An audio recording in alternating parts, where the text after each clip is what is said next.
What's going on, fellow athletes? We're here with Blue Chip Athletic Club. I'm Blaze. We're going to go through a quick little warm-up for you to try at home. All you need is a set of dumbbells and a little bit of real estate. First things first, we're going to get warmed up.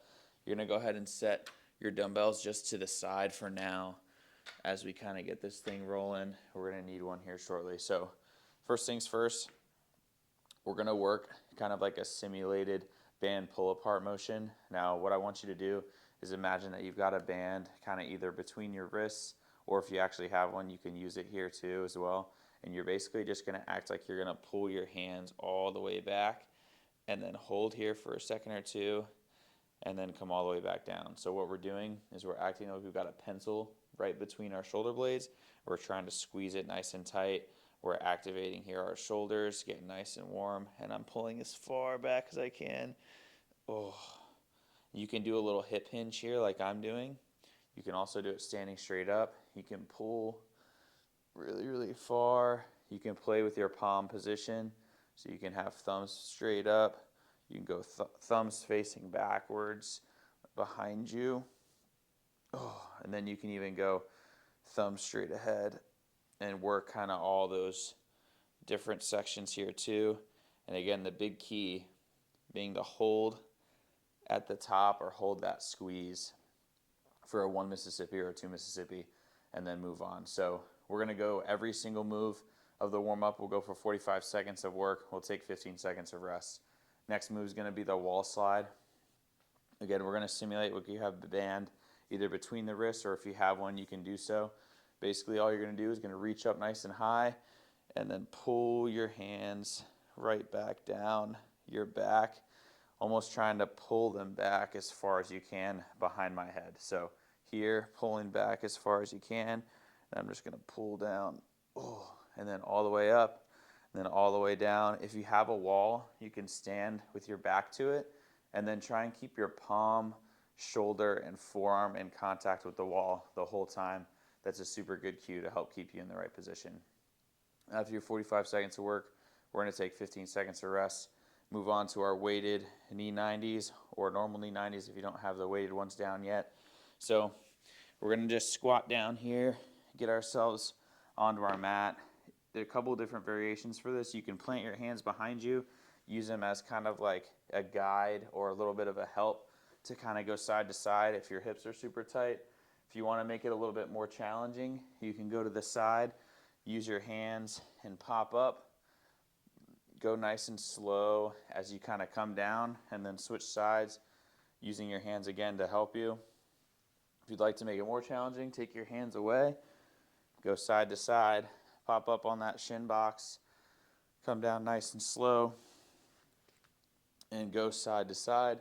And then if you want to make it even more challenging after that, we'll go with our weight, pop up, side to side, nice and easy, and then work for the full 45 seconds of work, followed by our 15 seconds of rest. And then we're going to go world's greatest stretch on both sides. What we're going to do, get down into kind of your up plank position here. I'm going to shoot my right foot up by the right hand, and now I'm going to do a little bit of discovery, I call it. You're finding tight spaces. You can kind of extend that front leg. You can sink the hips. You can turn your toes, sink the hips down. Find something that's tight. It'll likely be in your hamstrings, in your hips, in your inner thigh, wherever that is. Kind of live there for a bit and soak that in for your 45 seconds on one side. Once you've had enough, go ahead and switch. Now kick my foot back.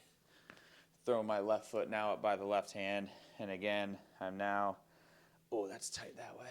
Now I'm doing a little bit of discovery here on my other side, seeing what's tight, giving it some attention, and then moving on. So after we go through one round of that warm-up, we're going to get straight into the work. So what we're going to do, we're going to go a -2 or a -1 set, race to 0 for time. Stick with me, I'll explain it. It's super simple. So for every workout that starts with 20 reps, each round, subsequent round, we're going to subtract 2 reps. For every one that starts with 10, we're going to subtract 1. So if you're if you're keeping track at home, it's going to be 10 rounds of work all the way from 20 to 0 or 10 to 0. So first things first, first movement is going to be the alternating snatch, and we're going to do 20 of these. So the subsequent round we'll do 18, 16, etc., all the way down. So snatch setup. We're going to have the dumbbell right here between our feet. We're going to now throw it up over our head, bring it all the way down to the floor, and then the other side, throw it up, bring it all the way down to the floor. What I want you to think about is your hips drive this motion. It's not you just picking it up and muscling it up overhead. It's going to be your hips driving to bring the weight all the way up over your head. So after your 20 alternating snatches, we're going to get down on the floor and do our 10 floor presses. Floor presses are really simple, almost like a bench press, but just from the floor. So we're going to grab our weights. If you have different dumbbell loads, it might be a really good time to have these kind of standing by.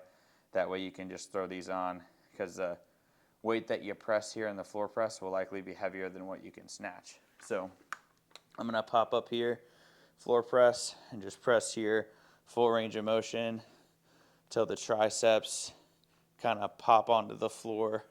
And I'll work for all 10 reps. Next move is going to be a full body extension.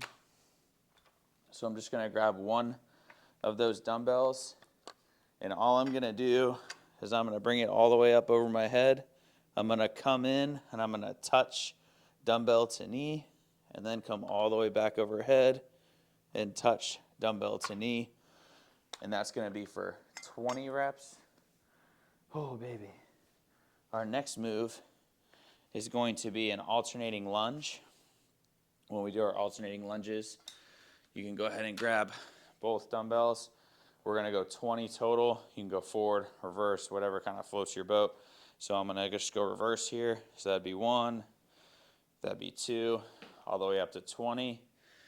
And then last but certainly not least, we're going to go with our single arm deadlift. We're just going to go 10 per side for a total of 20.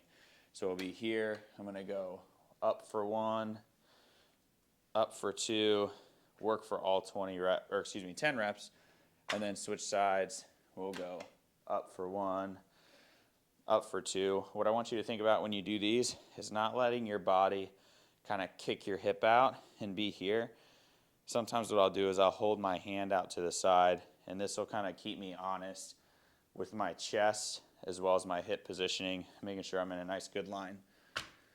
Oh, so that is what we got for today. As always, let me know if you have any questions. Remember, anything that starts with 10 reps, only subtract 1 per round. If it starts with 20, subtract 2. You got 10 rounds for time. Good luck. Let me know how you guys do, and we'll see you in the next one. Later.